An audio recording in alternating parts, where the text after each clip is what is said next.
jual, tukar, beli yen. Tapi ya sampai saat ini belum ada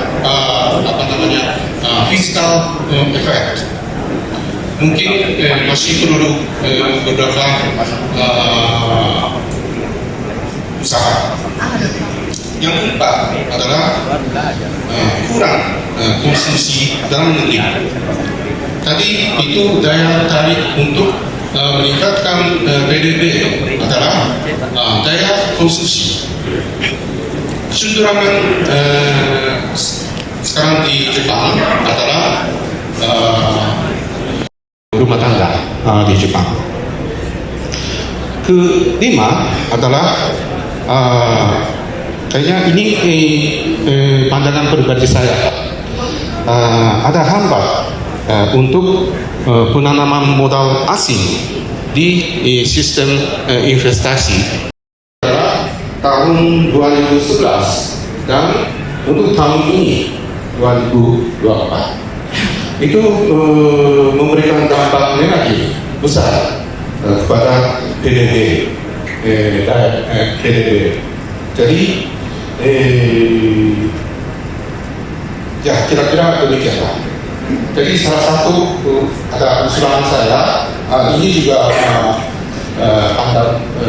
pandangan saya untuk mengatasi distribusi pangan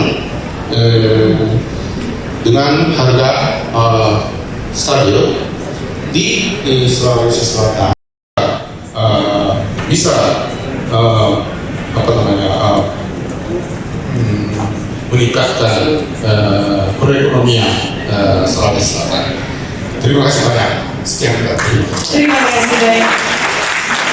Mas Koji-san atas tanggapan yang diberikan dan juga bagaimana kemudian tanggapan mungkin bisa membedah lagi angka-angka itu. Nah, inflasi, jangan-jangan inflasi itu rendah karena sudah daya beli masyarakat yang tidak ada, Pak. Jangan kita bangga tidak mengendalikan inflasi.